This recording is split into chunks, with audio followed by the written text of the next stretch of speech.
not take long for him to be embraced by the heretofore rebellious troops. But at this point in the history of the Empire, being embraced by the troops was a dangerous proposition. So when the British legions got together and decided to hail Pertinax their new emperor, Pertinax outright refused. Deeply unsettled by the position he found himself in, he wrote to Commodus requesting immediate reassignment. Now, you would think the fact that the British legions kept trying to declare new emperors would have led to some sort of imperial action. But apparently, Commodus, and at this point Cleander, vastly underestimated the severity of the situation. Soon enough, though, they would no longer be able to ignore it. In 186, a charismatic army deserter in Gaul named Maternus began to round up a motley crew of followers consisting of fellow deserters, ex-soldiers, and brigands. At first, they were concerned mostly with raiding the countryside for their own enrichment, but eventually, after more and more men flocked to his banner, Maternus began to think of himself as the second coming of Spartacus. His force grew to the point that raids on towns turned into sieges of small cities. He led his men back and forth across the Pyrenees, causing havoc in the under-garrisoned portions of Spain and Gaul, before finally the powers that be realized that there was a renegade army running loose within the empire. The response to this brief uprising, sometimes called the Deserters' War, was spearheaded by Pescennius Niger, who was finally able to confront Maternus' force and defeat it in open battle. But, undeterred, in March of 187, Maternus regrouped with a corps of supporters and headed south into Italy. The plan now was to infiltrate Rome during an upcoming festival, get close to the emperor, and assassinate him. The plot was not as outlandish as it sounds. The festival involves citizens of every class putting on costumes and partying in the streets. Maternus managed to secure some Praetorian Guard uniforms, and figured that with everyone, including the guard, getting good and drunk in an atmosphere of shifting identities, that he might just be able to bluff his way into the imperial entourage. But before the conspiracy got off the ground, Maternus was betrayed by one of his followers over some personal slight, and the assassins were all rounded up and executed. The already paranoid Commodus was driven further round the bend by the revelation that his life had been saved not by the fact that his bodyguards were so super great at their jobs, but because the conspiracy had been betrayed by a disgruntled ex-member. Further compounding his agitation was a note passed along by Pertinax that one of Commodus's brothers-in-law and a few other senators were gathering support for their own assassination attempt. It seems that Pertinax thought the chances of the conspirators dim, and so decided to make double sure that he wasn't implicated in the plot, and alerted the emperor after he himself was invited to join. From this point on, Commodus was rendered practically inert. He never left the safe confines of the palace, or, if he wasn't in Rome, the safety of his country villas. The only public appearances he made for the rest of his reign were when he performed as a gladiator, seemingly the only time that he actually felt safe and comfortable. But though Commodus was a publicly invisible emperor, he was still a force to be reckoned with in private, and not in a good way at all. With Perennis as his colleague, Commodus had taken a shine to debasing the Senate, making erratic bureaucratic appointments, and doing whatever he could to personally humiliate individual members of the aristocracy. But now, with Cleander as his partner in crime, everything was ratcheted up a couple of notches. Cleander made a fortune selling offices, membership in the Senate, and plum overseas appointments, while Commodus encouraged his freedmen to harass senators, confiscate their property, and, when the mood struck him, murder them. Further compounding the mockery they were making of the government was the fact that the two men actually spent very little time thinking about the government, and chose instead to focus on exploring the vast and wide depths of sexual depravity. I won't go into the details because, hey, this is a family podcast, but suffice it to say that there was some pretty brutal stuff going on at the palace, and not at all behind closed doors. In mid-187, Cleander took the lead in a new round of purges, this one aimed at anyone connected to the conspiracy Pertinax had decided to expose. Luckily for Cleander, the families involved were also personal enemies, who represented the last real organized threat to his power. So, this latest round of political murders is further notable for sweeping up the Empress Crispina along with everyone else. It doesn't look like she was in any way involved in the plot, but rather that she simply fell victim to the whims of a probably sociopathic emperor who had grown tired of his wife. Bad enough that she was exiled and then killed, but her crime, the one so heinous that she was exiled and killed for it, was simply being caught up engaging in an extramarital affair. You know, the kind her husband had engaged in every single day of their marriage. Stay classy, Commodus.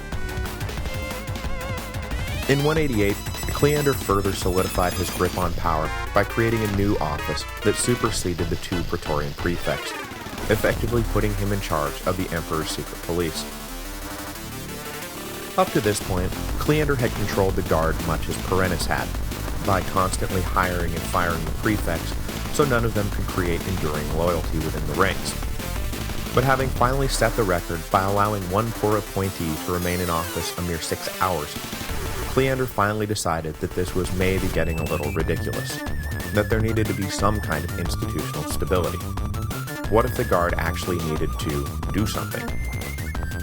So he invented a new office, assumed it, and then ran the Praetorians himself. At this point, it seemed like things would go on like this forever. Cleander had a stranglehold on Rome, the enemies of the new imperial order were all dead or exiled, and Commodus cared only about chariot racing, sitting in the baths, and gladiatorial combat. The empire was slowly being driven into the ground, but anyone in a position to actually do anything about it were the ones already behind the wheel and doing said driving.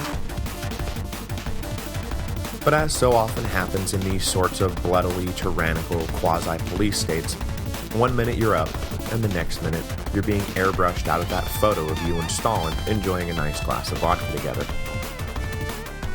For Cleander, the end came in 190, a year in which he and Commodus conspired to appoint 25 different men consul, a record that would stand unchallenged for the rest of the life of the empire.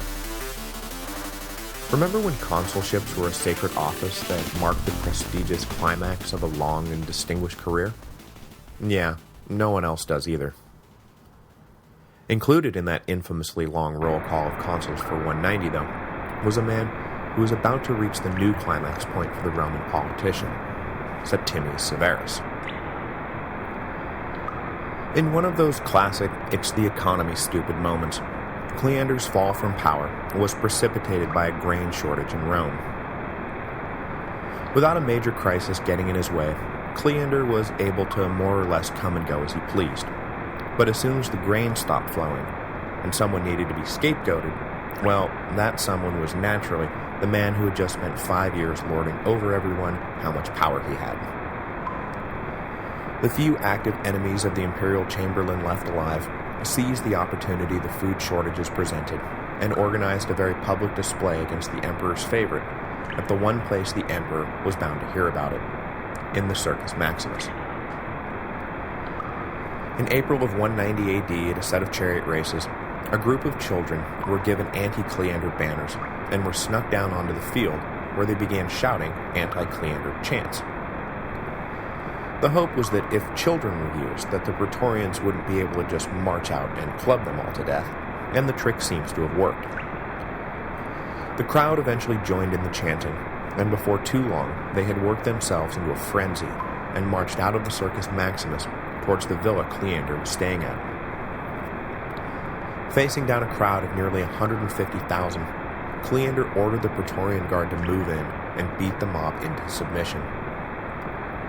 But when he called for backup from the urban cohorts, who were at this point led by newly appointed urban prefect Pertinax, Pertinax not only ignored the call, but he ordered his own troops into the crowd to help them drive off the Praetorians.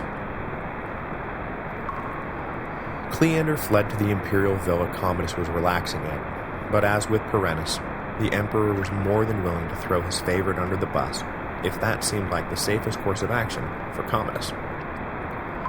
So rather than face the wrath of the mob himself, Cleander was handed over to the crowd, who promptly killed him and dragged his body through the streets.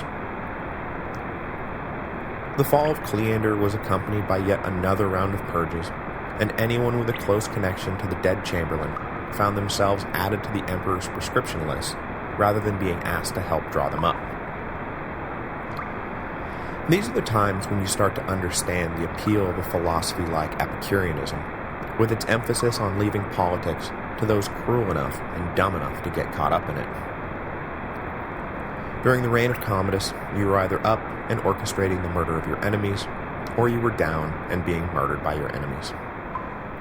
Those leaders who survived to see the other side were either like Pertinax and willing to follow the winds wherever they blew, personal honor be damned, or like Septimius Severus, who kept his head down, but in witnessing the petty, bloody back and forth in Rome, developed an entirely cynical philosophy of government that would help transform the empire into the unstable, banana republic-style military dictatorships of the 3rd century. But before we get to the founding of the new Severan dynasty, we still have to cover the last ignoble phase of the Nervan Antonine dynasty. The unbroken line of high-quality emperors that stretch back nearly a century and produce some of the most recognizable names in Roman imperial history, Trajan, Hadrian, Marcus Aurelius, was about to be broken. Just as Nero had wrecked the Julio-Claudians and Domitian had wrecked the Flavians, Commodus was about to wreck the Antonines. In defense of the first two, the legitimacy of the Julio-Claudians was already a shaky proposition by the time Nero arrived, and Domitian was toppled not for being a terrible emperor, but for being an unusually arrogant one. Commodus, on the other hand, took an entirely healthy dynasty, spun a hard right, and just drove it into a brick wall. He was arrogant like establishing an effective autocracy. He oversaw a sloppy, corrupt, and decadent administration that bankrupted the empire, left its infrastructure to rot, and purged out most of its talented leaders. Commodus saved the best for last, though, and during his last 2 years in office, he really kicked the crazy up a notch. Basically, if Commodus had had his way, this podcast would not be called The History of Rome, it would be called The History of Commodiana. And I wouldn't be talking about how the Romans kicked off this or that campaign season in the month of April, but instead talking about how the Commodians kicked off this or that new campaign season in the month of Commodus. And also, did you know that Commodus was the reincarnation of Hercules? Not just that he liked to associate himself with Hercules, mind you, but that he was literally the reincarnation of Hercules? Yes, good times were ahead. The crazy really got rolling right after Cleander and his allies were liquidated. Rather than elevate some new favorite to power, the now 29-year-old Commodus decided that it was time to rule in his own right. He still surrounded himself with corrupt sycophants, most notably his mistress Marcia, new chamberlain Eclectus, and new praetorian prefect Quintus Letus. But unlike in his past dealings with Satyrus, Perennis, and Cleander, Commodus did not delegate his imperial responsibilities. But then again, neither did he really embrace them either. Instead, the governance of the empire was just sort of set adrift. Commodus spent nearly every day fighting as a gladiator, or enjoying the races, and his only real concern was making sure that he had enough money to pay for it all.